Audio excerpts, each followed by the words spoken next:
My life's pretty mad. Yeah.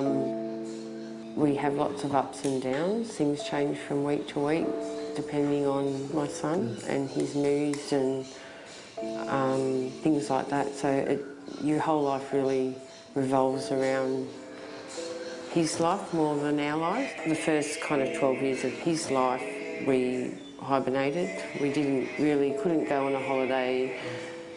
My kids and I, we all loved him and loved each other, but we didn't really have relationships. Once they hit puberty, the behaviours get a lot worse, the violence gets a lot worse. He'll just attack you for no reason. You know, he'll slam his head into brick walls. He'll actually search out a brick wall rather than a soft wall, because your head goes through the soft walls, they don't go through brick walls. So you'll have a good week and then you can have 5 bad weeks. You can have a good 6 months and you can have a really bad 6 months as well. So you just got to keep telling yourself it's when he does hit you and bash you up or bite you, or when you're at the end of your tether, that it is the disability, it's not him doing it. You know, I've got to lock him in his room of a night when he goes to bed, because if I didn't wake up, he'd be gone in the morning. He might climb over the fence, he might climb out a window, he'll follow the white line of the road, or he'll go up the path, but when he gets to the main intersection, he doesn't acknowledge a car, so he'll just walk straight out across the intersection. And I know it sounds horrible, but I'll get permanent marker and I write my mobile phone number on one arm and his name on the other. People think, oh, what is she doing? He's got his phone number. And I'm like, but it's just like, it's our saviour. They know, you know, I'm driving around going, and then the mobile rings and it's just thinking, please, please be someone found him. Yeah, and they're like, oh, we found his number on your arm, we could see it. And if it's big enough, they don't have to hold him to, yeah, and that's saved us a couple of times. These kids go through phases where they might not sleep.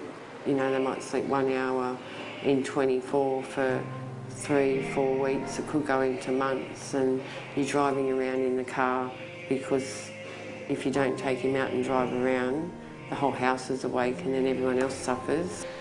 You know, you just constantly be driving, putting more petrol in the car, hoping that you've got enough money, you know, to keep going, you know, trying to keep enough money aside so you could drive all weekend, yeah. I think the furthest I've driven in one day was 500 kilometres, just to stop him crying. And when he's not home, I'll go, you know, I'll try to go for a coffee on my own, go for a drive, and I'll sit down Cronulla, watch the waves, just do things like that, just peace, yeah, trying to get your mind off things for a while. A lot of the times you're just sitting there thinking. It's amazing how long you can sit there and stare into space for hours on end, just thinking. Yeah, and I've had days where I've been, the depression would get that bad, you're just driving through the national park thinking, am I going to come home or not? You know, yeah, you get to that point, yeah. Do I want to just pull off the road a bit further than I should tonight, or... And you kind of stop and think, no, you've got to have faith that everything's going to get better and go and try to get help.